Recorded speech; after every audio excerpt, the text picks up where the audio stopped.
Hello and welcome to Music is Medicine. My name is Mat Creedon. Today I want to explore a simple idea, the idea that music can act as medicine. I remember when I was a young boy watching a Beatles documentary with my family. Something about their songs completely overwhelmed my senses. I didn't have a language for it at the time. I just knew that whatever they were doing, I loved it. And it wasn't until many years later, when I began writing my own songs, that I started to understand what might have been happening. And strangely enough, the insight came from something completely different, and that was transcendental meditation. When I was around about 18 years old, I learned transcendental meditation. The practice is actually very simple. You're given a mantra, and you repeat that mantra quietly in your mind for about 20 plus minutes or so. And as you sit there repeating the mantra, something interesting begins to happen. Your body relaxes.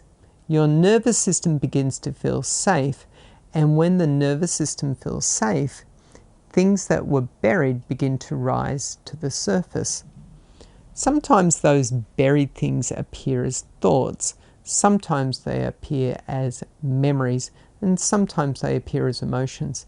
But because you're relaxed, you're able to observe them rather than fight them. Instead of arguing with the past, you simply notice it. And often in that relaxed state, the old story loses its grip. You can see it from a new perspective. You realize you're no longer threatened by it, and suddenly it becomes much easier to let go. We actually do something similar naturally when we're in pain. Sometimes we groan, sometimes we cry, and sometimes we sigh deeply. And these are all natural ways the body releases emotional energy.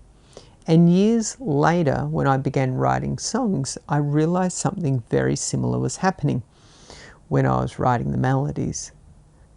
Now, the pinnacle of melody writing is creating a melody that is not only emotional, but also memorable.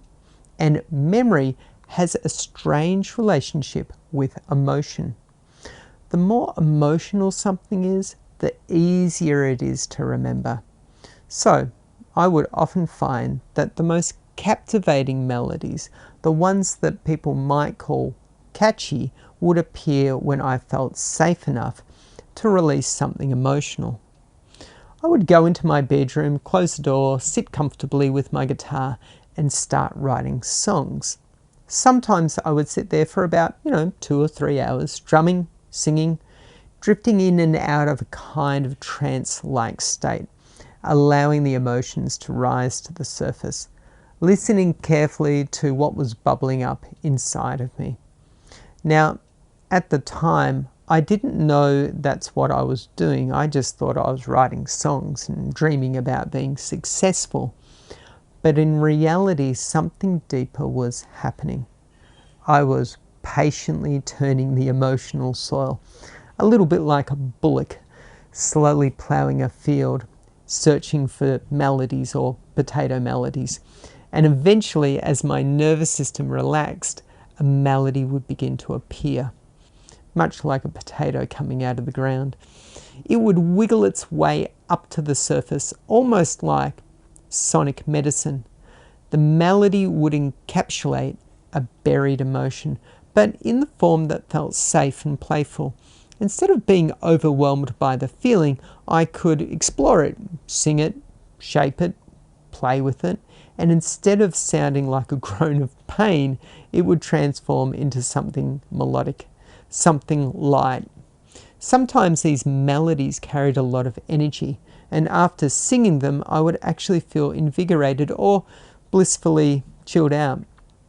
But the real magic happened when I started sharing those songs with other people.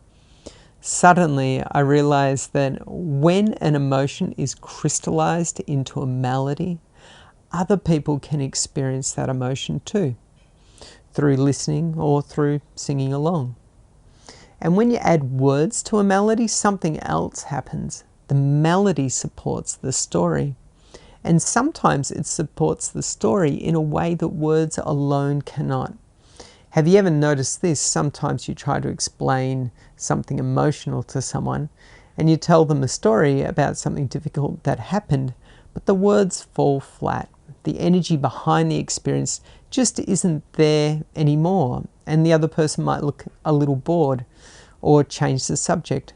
But when the same words are placed inside a melody, something changes. Suddenly, there is another dimension of emotional energy. The melody carries the feeling. Now, not all melodies are equal. Some melodies are incredibly memorable. You might find yourself whistling them as you walk down the street, and some melodies become instantly recognizable, while others are more forgettable, and there's nothing wrong with that. But melodies that stay with us often carry more emotional weight. You might say they are simply stronger medicine. So the next time you find yourself deeply connecting with a song, it might be doing more than just entertaining you. It might be nourishing something inside you, helping you to process an emotion, helping you to release something, helping you to remember something important. Music might not just be entertainment, it might actually be medicine, and perhaps that's why melodies have been traveling through human culture for thousands of years. Because somewhere deep inside us, we recognize its healing power.